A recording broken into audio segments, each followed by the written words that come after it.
और अब हम करेंगे चैप्टर 4 जिसका नाम है स्ट्रक्चर ऑफ एटम। तो हमने चैप्टर 3 में ये बात तो समझ ली थी, एटम्स एंड मॉलिक्यूल्स में इस बात को हमने काफी अच्छे से समझ लिया था कि किसी भी मैटर को ब्रेक करने पर उसके जो छोटे छोटे पार्टिकल्स हो जाते हैं दैट इज कॉल्ड मॉलिक्यूल्स, उनको हम क्या बोलते हैं, molecules.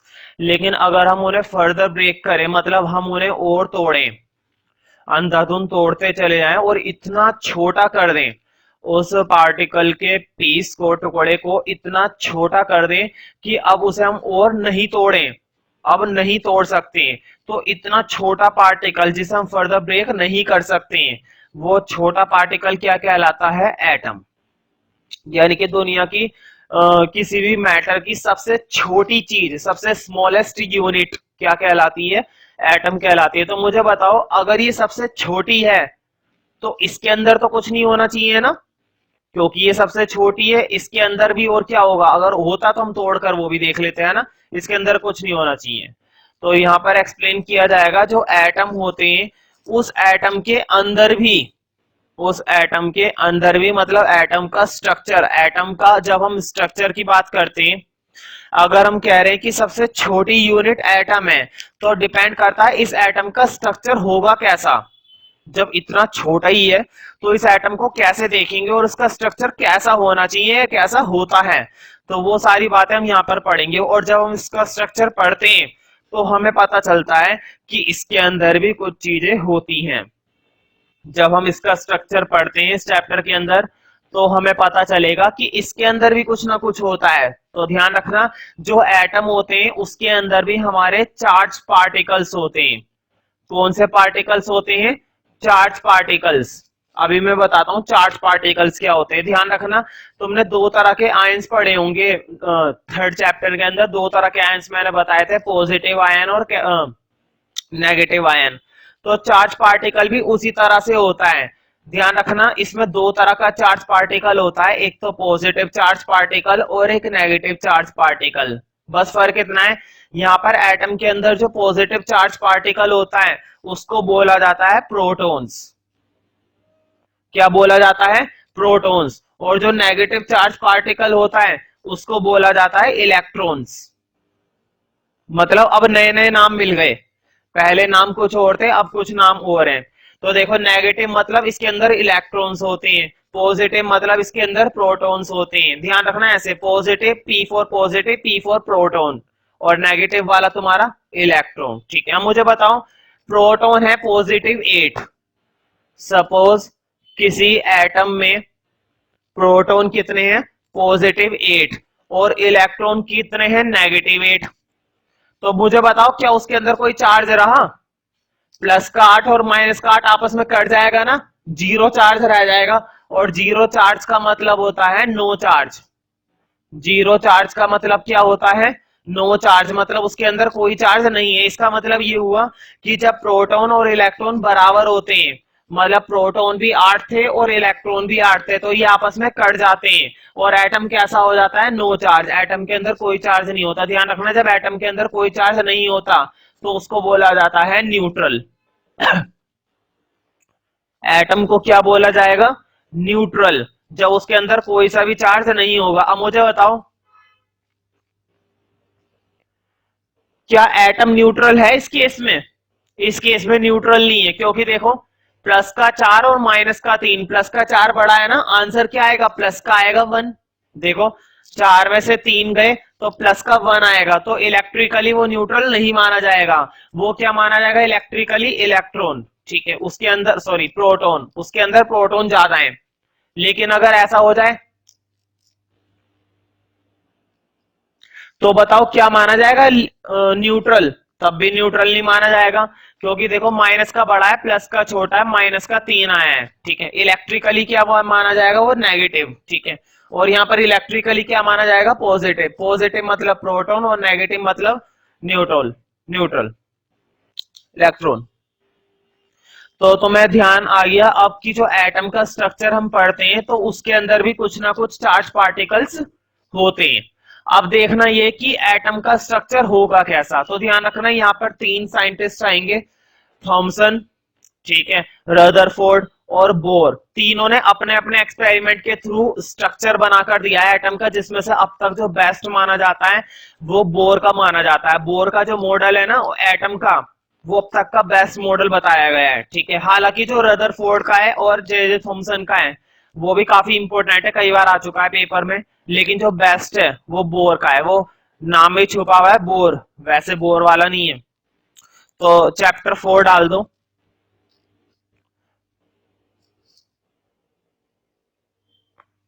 Structure of atom, structure of atom.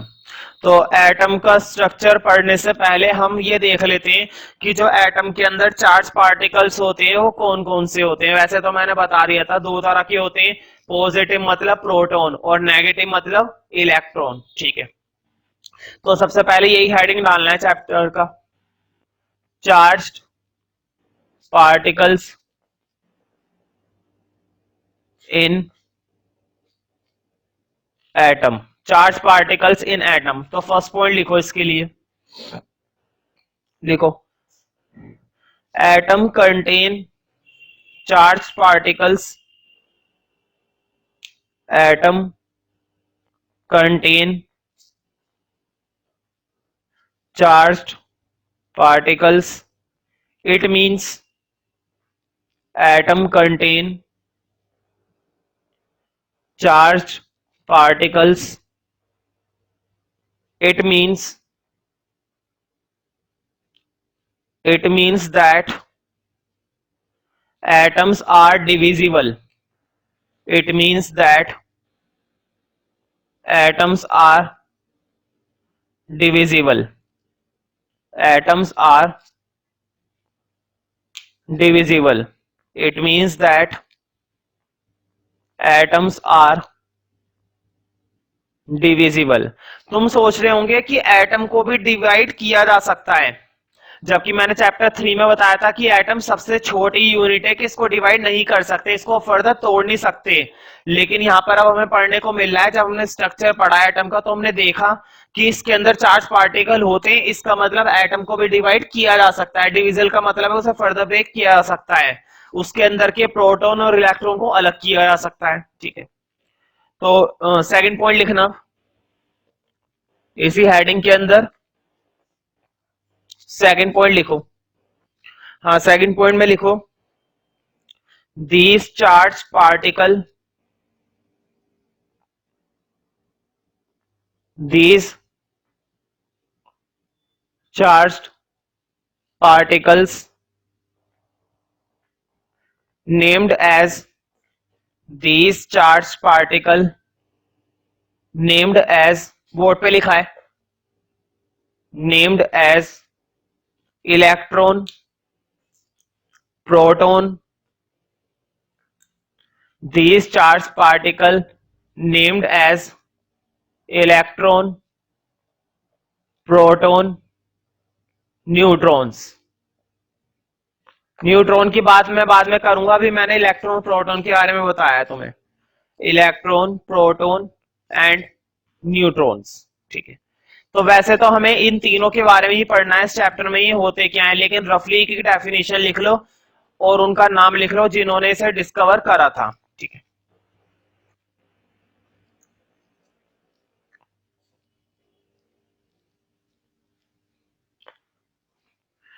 तो ए पॉइंट में लिख लो स्मॉल ए पॉइंट, पहले लिखना है इलेक्ट्रॉन के लिए, इलेक्ट्रॉन की एक डेफिनेशन और फिर उसको किसने डिस्कवर करा उसका नाम।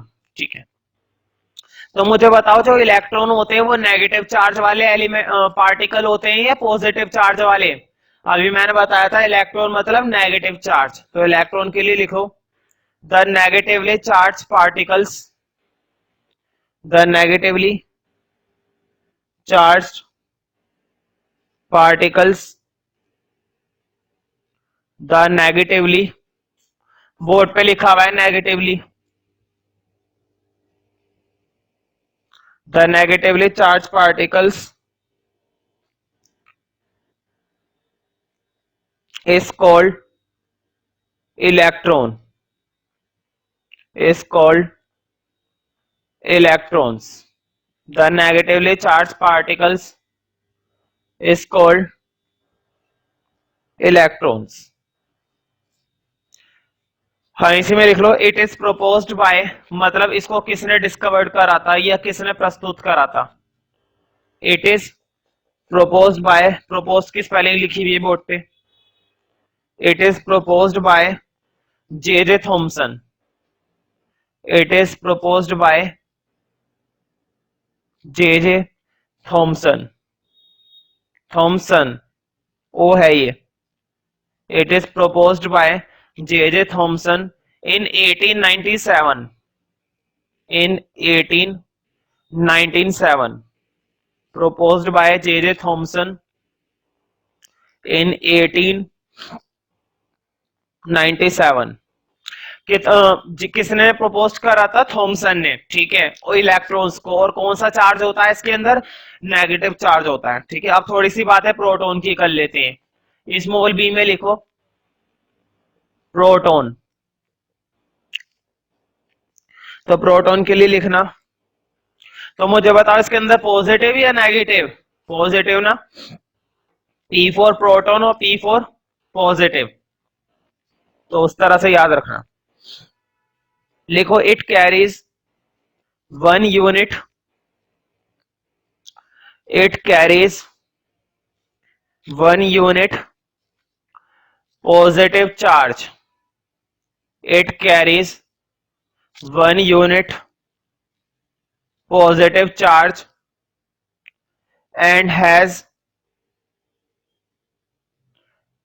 and has mass equal to hydrogen atom, and has mass equal to hydrogen atom, and has mass equal to hydrogen atom.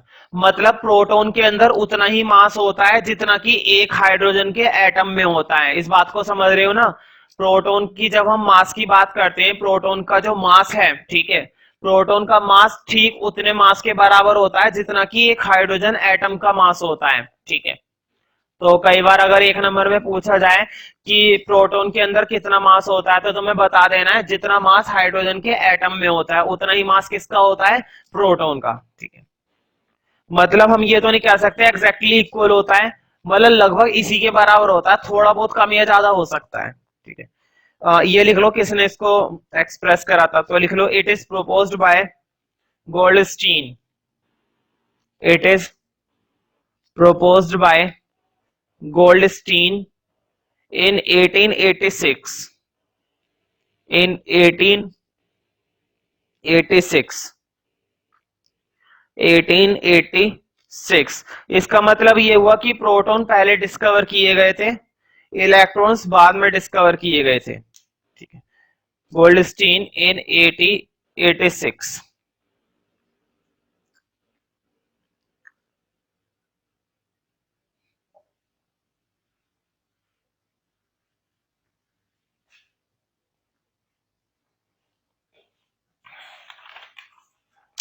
तो अब हमें देखना है कि जो इन साइंटिस्टों ने स्ट्रक्चर दिए हैं हमें एटम के, वो क्या है और उनका मतलब क्या है, ठीक है।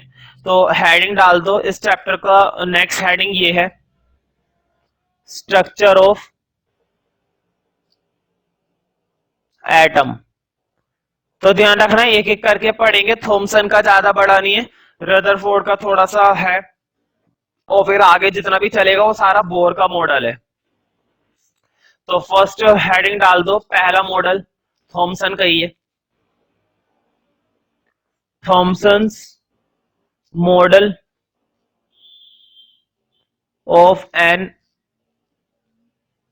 एटम।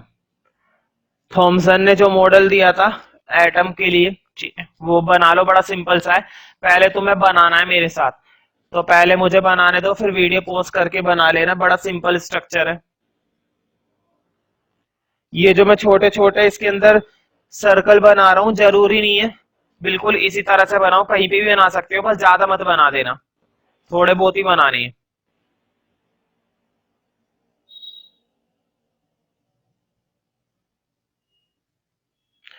तुम देख रहे होंगे मैं हर एक सर्कल के बीच में मैंने एक लाइन बना दी है। मैं इसका थोड़ा डार्क व्यू दिखाता हूँ। ये मैंने अंदर ऐसे बना रखा है यूं। अभी मैं बता दूंगा ये बीच में मैंने माइनस का साइन क्यों बनाया है, ठीक है। तो ध्यान रखना है जो मैंने छोटे छोटे सर्कल बनाए इसके अंदर, उसके अंदर तुम्हें ये साइन बनाना है माइनस का। तो तुम लोग को मैंने बता दिया है, अब इसे बना लो, ठीक है। वीडियो पॉज करके पहले स्ट्रक्चर बना लो, सिंपल सा है। तो देखो अब इसके अंदर मैं बताता हूँ, तुमने बना लिया होगा। ये जो अंदर छोटी छोटी गोलियां दिखाई गई हैं, ये बेसिकली थॉमसन ने हमें क्या दर्शाने की कोशिश करी है, इलेक्ट्रॉन्स। तो मैंने बताया था इलेक्ट्रॉन्स के अंदर कौन सा साइन होता है, पॉजिटिव या नेगेटिव। नेगेटिव होता है ना, इसलिए उसने इलेक्ट्रॉन के अंदर ये छोटे छोटे क्या लगा रखे, माइनस के साइन। उसने ये बताया था जब थॉमसन ने डिस्कवरी करी थी। अभी भी मैंने बताया है कि एटम के अंदर दोनों तरह के चार्ज होते हैं, पॉजिटिव चार्ज भी होता है, नेगेटिव चार्ज भी होता है। लेकिन जो थॉमसन ने बताया था मॉडल, थॉमसन ने कहा था कोई पॉजिटिव चार्ज नहीं होता। तुम ये नहीं कह सकते कि उसने गलत बोला है। उसके मॉडल के अकॉर्डिंग ये बात है, दूसरे के मॉडल के अकॉर्डिंग दूसरी बात है, तीसरे के अकॉर्डिंग तीसरी बात है, ठीक है। तो सबका अपना अपना क्राइटेरिया है। यही तो वजह है जो इसका मॉडल एक्सेप्ट नहीं किया गया है इतना, और ना ही ज्यादा पूछा जाता। तो इसने क्या कहा था कि हर एक एटम का जो स्ट्रक्चर होता है नेगेटिव चार्ज ही होता है, बस कोई पॉजिटिव चार्ज नहीं होता।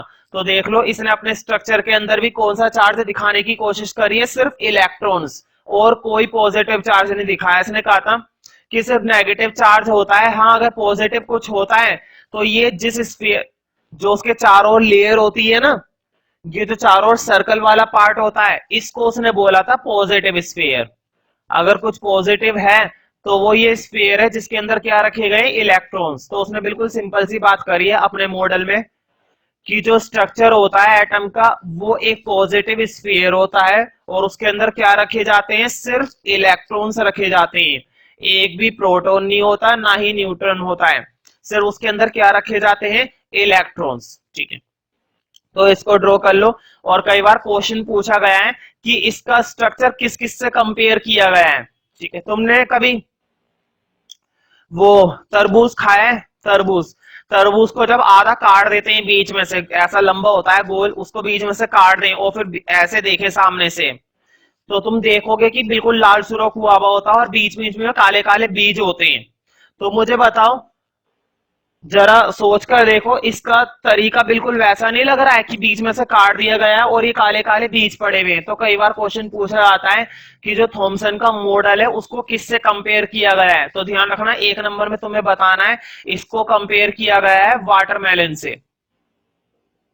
वाटरमेलन, इसके स्ट्रक्चर को फेमस है ये, इसके स्ट्रक्चर को क्या बोला जाता है, वाटरमेलन बोला जाता है। जिस तरह से तरबूज होता है बीच में काले बीज पड़े हुए होते हैं, बिल्कुल इसी तरह से इसका स्ट्रक्चर है, ठीक है।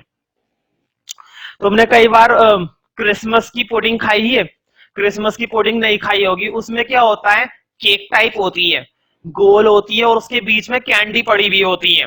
क्रिसमस की पुडिंग में बीच में जो है कैंडी पड़ी हुई होती है, और वो कैंडी फ्रूट्स वगैरह से बनाई जाती है। तो तुम देख सकते हो उसकी पुडिंग की तरह ही ये लग रहा है कि ये पूरा गोल केक टाइप है और बीच में क्या पड़ी हुई है, कैंडी, ठीक है। तो इसकी कंपैरिजन किया जाता है क्रिसमस पुडिंग से। तो ध्यान रखना, इसके स्ट्रक्चर का ऐसा मजाक बनाया गया है। खैर मजाक तो जो है सो है, लेकिन ये दोनों क्वेश्चन कई बार एक नंबर में आ चुके हैं कि वो कौन सा मॉडल है जिसकी तुलना क्रिसमस पुडिंग से की गई है, वो कौन सा मॉडल है जिसकी तुलना वाटरमेलन से की गई है, ठीक है। अभी मैं सारी बातें लिखवा दूंगा, ठीक है। पहले ड्रॉ कर लो और ये दोनों चीजें लिख लो, फिर इस मॉडल के बारे में नोट में लिखना। नोट में लिखना फर्स्ट पॉइंट, ये वाटरमेलन और क्रिसमस पुडिंग लिखने की जरूरत नहीं है, अभी मैं नोट में लिखवा दूंगा ये सारी बातें। तो नोट के अंदर फर्स्ट पॉइंट में लिखो, लिखो Thompson model, Thompson model of an atom, Thompson model of an atom is famously, Thomson model of an atom is famously, Thomson model of an atom is famously called, मतलब इसको popularly क्या कहा जाता है, is famously called watermelon, famously called watermelon, इसको प्रसिद्ध रूप से क्या बोला जाता है, watermelon, comma Christmas pudding, Christmas pudding, pudding की स्पेलिंग लिखी हुई है, जी भी आएगा इसमें, Christmas pudding, famously called watermelon, comma Christmas pudding. ठीक है, ये तो हो गई इसकी एक नंबर की बात है कि इसके क्या और दूसरे नाम है। अब मुद्दे की बात लिखो जो जो इसके एटम में हमें दिखाई देती हैं। सेकंड पॉइंट लिखो नोट के अंदर, लिखो दिस स्ट्रक्चर, इसमें दो ही तो चीजें थी बस, ज्यादा कुछ तो है ही नहीं। एक चार और पॉजिटिव स्फीयर बनी हुई है और बीच में क्या बना हुआ है, इलेक्ट्रॉन्स, बीच में क्या क्या बने हुए हैं, इलेक्ट्रॉन्स। ठीक है, तो लिख लो this atom consist, this atom consist की स्पेलिंग लिखी हुई है बोर्ड पे, this atom consist positive sphere, this atom consist positive sphere and the electrons. बताओ इलेक्ट्रॉन्स बाहर हैं या अंदर हैं, इलेक्ट्रॉन्स अंदर है ना, and electrons are embedded, and electrons are embedded, embedded का मतलब होता है रखा होना, इलेक्ट्रॉन्स इसके अंदर रखे होते हैं। एम्बेडेड का मतलब होता है जब कोई चीज हम किसी में रखते हैं, ठीक है, तो एम्बेड का मतलब होता है रखना। ठीक है, electrons are embedded in it, इसी के अंदर तो रखे हुए होते हैं, electrons are embedded in it, in it.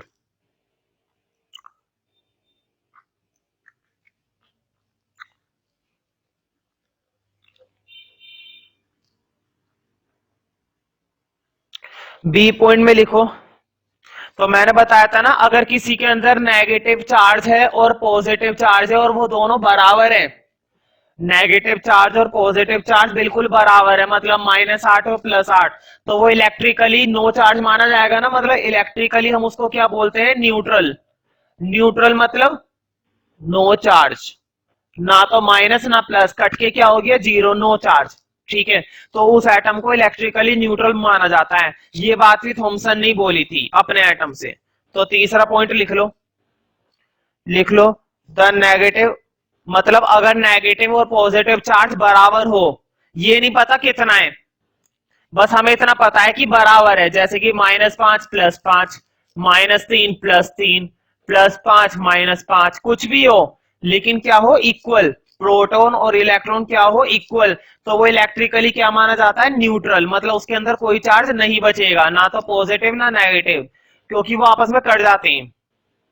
The negative and positive charges are equal, B point, तीसरे पॉइंट में लिखना है, the negative and positive charges,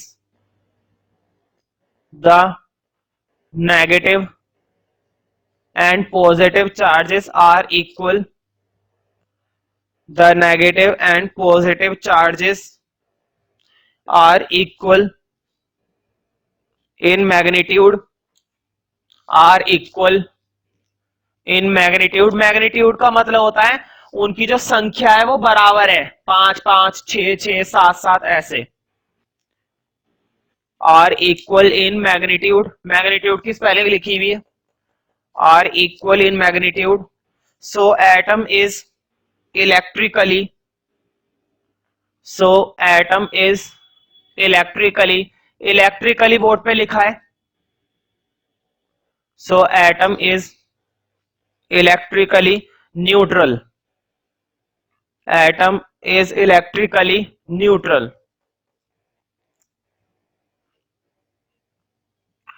तो मतलब थॉमसन ने क्या कहा था, जितने भी एटम होते हैं वो इलेक्ट्रिकली क्या होते हैं, न्यूट्रल होते हैं। ठीक है, तो ये थी थॉमसन की, छोटा सा मॉडल था, 2-3 पॉइंट्स थे। रदरफोर्ड का थोड़ा सा बड़ा है और बोर का उससे भी ज्यादा बड़ा है। तो अगला हेडिंग है, ये तो नंबर 1 था थॉमसन, नंबर 2 डाल दो कैपिटल, रदरफोर्ड मॉडल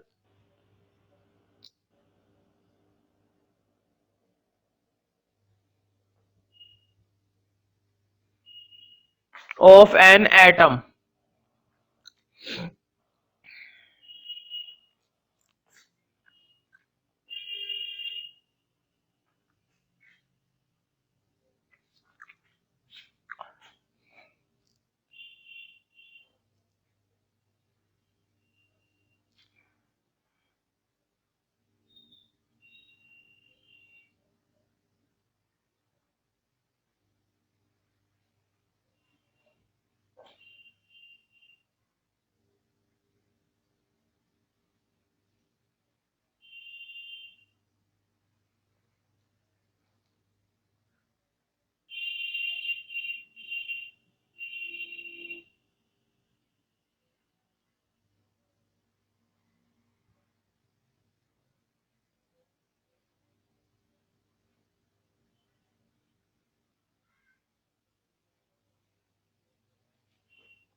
तो ये जो मैंने ड्रॉ करा है रदरफोर्ड का मॉडल तो नहीं है, लेकिन रदरफोर्ड ने कोई मॉडल नहीं दिया है एटम का, उसने कोई भी मॉडल नहीं दिया है। उसने बस अपना एक एक्सपेरिमेंट प्रूफ करा है, ठीक है, और उसका एक्सपेरिमेंट बहुत कामयाब भी रहा है, ऐसी बात नहीं है, ठीक है। पहली बात मैं को समझा देना चाहता हूँ उसके एक्सपेरिमेंट से रिलेटेड। ये जो एटम्स इसने ले रखे हैं ना, ये सर्कल वाले जो एटम दिखाई दे रहे हैं, ये सारे के सारे एटम्स हैं, और ये एटम उसने चूज करे थे गोल्ड गोल्ड के। तुमने देखा हो गोल्ड एक मेटल होता है, हालांकि मेटल तो और भी बहुत सारे होते हैं, आयरन हो गया, कॉपर हो गया, एल्यूमिनियम हो गया, सिल्वर हो गया, मर्क्यूरी हो गया, बहुत सारे एटम होते हैं, ठीक है। लेकिन इसने गोल्ड का ही क्यों चूज करा? मुद्दा तो ये है ना, क्वेश्चन पूछा जाता है कई बार कि इसने अपने एक्सपेरिमेंट के लिए गोल्ड एटम ही क्यों चूज करा। तुम्हें बात पता होनी चाहिए, गोल्ड सबसे ज्यादा मेलेबल मेटल होता है, इसकी इतनी पतली शीटें तैयार की जा सकती हैं, शायद ही किसी और दूसरे मेटल की तैयार की जा सके। सबसे ज्यादा मेलेबल होता है, इसको बहुत ज्यादा पतला किया जा सकता है, कागज से भी ज्यादा पतला। तो एक रीजन तो यही है उसने गोल्ड को ही चूज करा। दूसरी बात ये कि गोल्ड सबसे कम रिएक्टिव मेटल होता है, ये लगा लो कि रिएक्ट ना के बराबर करता है। एक रीजन ये भी है कि सबसे कम रिएक्टिव मेटल इसने चूज करा है, ठीक है। तो दो कारण मैंने बता दिए, कई बार 2 नंबर में क्वेश्चन पूछा गया है कि इसने गोल्ड एटम को ही क्यों चूज करा था। पहला रीजन क्या था? क्योंकि इसको सबसे ज्यादा थिन लेयर चाहिए थी, पतली लेयर। उस एटम की क्या चाहिए थी? सबसे पतली पतली लेयर चाहिए थी। और दूसरी बात ये, इसको सबसे कम रिएक्टिव मेटल चाहिए था, और गोल्ड से कम रिएक्टिव मेटल शायद ही कोई होगा, ठीक है। खैर, ये जो लाइनें तुम्हें दिखाई दे रही है, ये जो सारे मैंने लाइनें बना रखी है ना, ये सब, ये जो दिखाए गए हैं, ये तुम्हारे अल्फा पार्टिकल्स हैं। ये किससे आ रही है? Rays alpha particles. अब तुम सोच रहे होंगे ये अल्फा पार्टिकल्स क्या चीज है, तो मैं तो अल्फा पार्टिकल्स के बारे में ज्यादा तो खैर नहीं बता सकता, लेकिन मैं थोड़ा बहुत बता पाऊंगा, क्योंकि इसके बारे में अगर कंप्लीटली जानना है तो 11th क्लास की केमिस्ट्री में भरपूर दे रखे हैं पार्टिकल्स के बारे में, alpha particles, beta particles, gamma particles. अगर अभी मैं समझाऊंगा भी तो ज्यादा बातें समझ में नहीं आएंगी। तो बस एक ध्यान रखना कि जो अल्फा पार्टिकल्स होते हैं ये एक तरीके के रेडियो एक्टिव एलिमेंट होते हैं। रेडियो एक्टिव, अब तुम सोचोगे रेडियो एक्टिव क्या है, ज्यादा बातें मत समझो, बस इतना ध्यान रखो। अल्फा पार्टिकल एक ऐसा पार्टिकल है जिसमें हीलियम के डबल आयंस होते हैं। हीलियम एक गैस होती है, ये तो मालूम है, हीलियम एक गैस होती है, और अल्फा पार्टिकल के अंदर हीलियम के कितने आयन होते हैं? डबल आयंस होते हैं, ठीक है। तो इसने अपने एक्सपेरिमेंट में क्या एक्सप्लेन करा है, अब वो मैं बताता हूं तुम्हें। तो इसने क्या करा था, गोल्ड के बहुत सारे एटम ले लिए और उनको इकट्ठा करके इस तरह से सेट कर लिया, ठीक है। दूसरी चीज, और फिर उससे क्या पास करवाई? अल्फा पार्टिकल्स पास करवाए। अल्फा पार्टिकल कह सकते हो तुम, या फिर ये कह सकते हो अल्फा पार्टिकल से आने वाली रेस, किरणें, अल्फा रेस, ठीक है। थोड़ा सा एक्सपेरिमेंट टिपिकल है, लेकिन मैं फिर भी थोड़ा एक्सप्लेन कर रहा हूं। पहले तो इसने गोल्ड की सारी लेयर को इकट्ठा कर लिया, फिर उसमें से क्या पास करवाया? अल्फा पार्टिकल्स, जिससे निकलने वाली रेस होती है अल्फा रेस, ठीक है। तो इसने क्या ऑब्जर्व करा कि बहुत सारी रेस जो ऐसी थी वो तो बिना बिना रिएक्ट करे सीधा निकल गई। देखो यूं आई, आगे की तरफ सीधा यूं ही चली गई। ये वाली रे भी देखो, बोर्ड पे दिखाई दे रहा है ना तुम्हें, बिना किसी से डिफ्लेक्ट करे सीधा निकल गई। देखो ये वाली रे भी, इसका मतलब तुम्हें इतने छोटे से एक्सपेरिमेंट में इतनी बात तो समझ में आ गई होगी, बहुत सारी रेस ऐसी थी जो बिना किसी के साथ रिएक्ट करे सीधा ही निकल गई अपनी डायरेक्शन में। अब एक दो और देखो, एक दो ही रे ऐसी थी जिन्होंने बहुत छोटे एंगल पे डिफ्लेक्ट करा। देखो कितना कम एंगल है ना, कितनी कम रेस ऐसी हैं जो अपने बहुत ही कम एंगल पे डिफ्लेक्ट कर रही हैं, और बहुत ही कम रे ऐसी हैं जिन्होंने इतने बड़े एंगल पे डिफ्लेक्ट करा है। देखो कितना बड़ा एंगल है ये वाला, ये वाली रे दिखाई दे रही है, कितना बड़ा एंगल है। ये 180 डिग्री से थोड़ा सा ही कम होगा, है ना, लगभग 150 या 160 डिग्री का एंगल होगा। कहने का मतलब ये, जिन्होंने बहुत छोटे एंगल पे डिफ्लेक्ट करा है और जिन्होंने बहुत बड़े एंगल पे डिफ्लेक्ट करा है, ऐसी रेस तो बहुत ही कमी है, गिनी चुनी।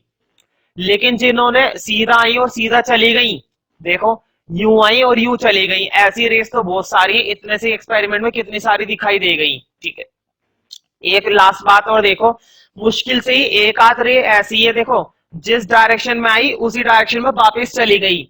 इतने पूरे एक्सपेरिमेंट में तुम्हें केवल एक ही रे दिख रही है, देखो इसी डायरेक्शन में आगे की तरफ आई और इस न्यूक्लियस से टकराकर वापस इसी डायरेक्शन में चली गई। ठीक है, तो तुम्हें 3-4 एक्सप्लेनेशन मिल गए होंगे।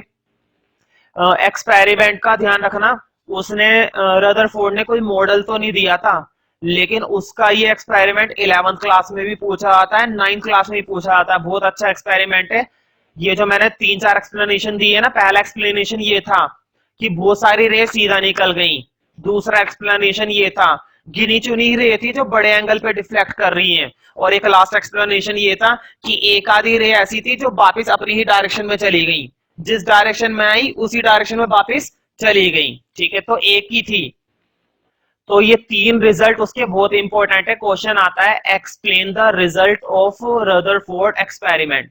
रदरफोर्ड का जो एक्सपेरिमेंट था उसके 3 रिजल्ट को हमें बताइए। तो 3 रिजल्ट मैंने बताए। ठीक है, रदरफोर्ड का एक्सपेरिमेंट मैंने एक्सप्लेन करवा दिया है, तो तुम वीडियो पॉज करके इसको बना सकते हो। उसके बाद ड्रॉ करने के बाद डायग्राम के नीचे ए पॉइंट में लिखना, सिंपल सा है, बना लेना। ही selected a gold foil.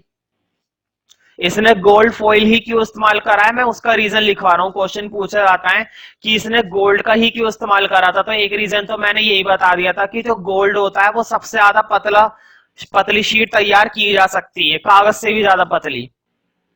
He selected a gold foil, board पे लिखा है। He selected a gold foil. He selected a gold foil because he wanted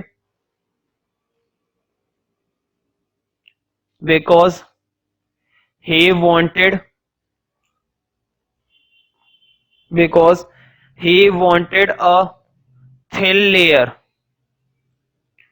He wanted a thin layer. thin मतलब वो सबसे पतली लेयर चाहता था।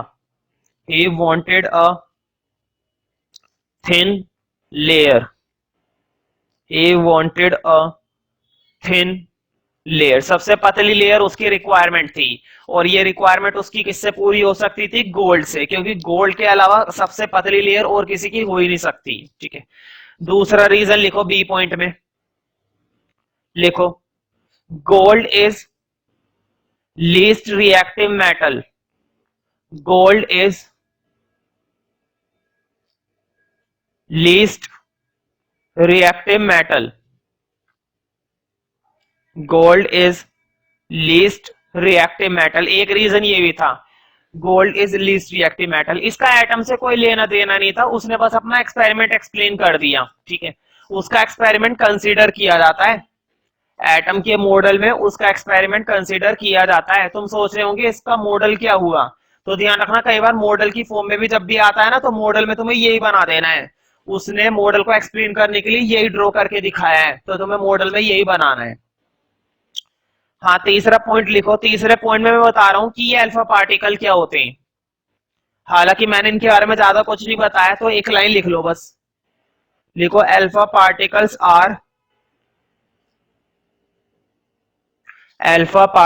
Are double helium ions. Board पे लिखा हुआ है double helium ions. Alpha particles are double helium ions.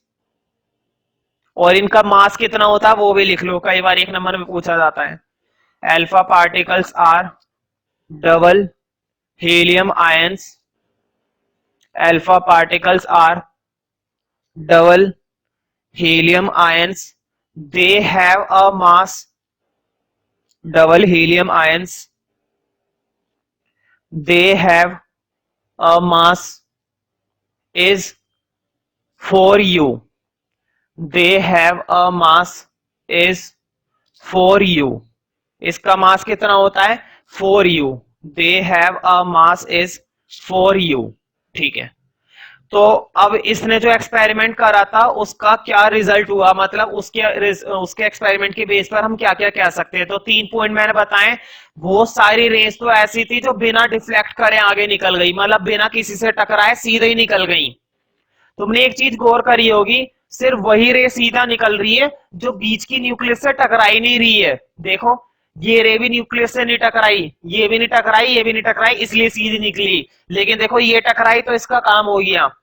ये देखो ये भी बचते बचाते एंड में टकरा गई तो काम हो गया। इसका मतलब ये हुआ कि जो जो न्यूक्लियस से बच के निकला है वो तो निकल गया, और जिसकी मुलाकात न्यूक्लियस से हो गई उसको न्यूक्लियस ने मजा चखा दिया। या तो बहुत तबीयत से चखाया या एंड में चखाया, लेकिन चखाया जरूर। ठीक है, इसको देखो, इसको तो वापिस ही लुटा दिया कि जिस रास्ते आया उसी रास्ते वापिस चला जा। तो ये चुपचाप दबा के निकल गया। इसने नहीं सुनी, इसको इसकी डायरेक्शन ही बदल दी उसने। इसने भी नहीं सुनी इस वाली रे ने, इसकी भी डायरेक्शन बदल दी। ठीक है, तो तुमने देखा होगा ज्यादातर रेस तो ऐसी हैं जो सीधा ही निकल गई। ठीक है, तो इसका एक छोटा सा रिजल्ट है, एक सब हेडिंग बना देना इसके एक्सपेरिमेंट के लिए ऐसे, रिजल्ट ऑफ एक्सपेरिमेंट, किसका रिजल्ट क्या हुआ था। तो ए पॉइंट लिखना रिजल्ट में, मतलब बहुत सारे अल्फा पार्टिकल तो ऐसे थे जो सीधा निकल गए ना, अंधाधुंध तो ऐसे ही थे जो सीधा निकल गए। तो लिखो most alpha particles, most alpha particles. ये तुम्हें अभी अंदाजा नहीं कि कितने निकल गए, ये तो मैंने कम बनाए। अगर तुम्हारे पास एनसीईआरटी है तो एनसीईआरटी में देखना जो डायग्राम बना हुआ है उसके अंदर कितनी सारी रेस सीधा निकली हुई है। और ये तो बहुत एक छोटा सा रफ डायग्राम है, जब उन्होंने माइक्रो उसमें देखा था माइक्रोस्कोप में, तो उसके अंदर देखा गया था कि कितने अंधाधुंध अल्फा पार्टिकल थे जो सीधा निकल रहे थे। ये लगा लो कि 99.9% 99.9% सीधा निकल रहे थे। तो लिख लो मोस्ट अल्फा पार्टिकल्स, ब्रैकेट में लिख लेना 99.9%, most alpha particles past state, most alpha particles past state, मतलब वो सीधा ही पास हो गए, सीधा निकल गए। Most alpha particles past state through the gold foil, through the gold foil, most alpha particles past state through the gold foil, gold foil से वो सीधा निकल गए। लेकिन कुछ ऐसे थे जो काफी छोटे एंगल पे डिफ्लेक्ट हो गए, है ना। तो बी पॉइंट में लिखना,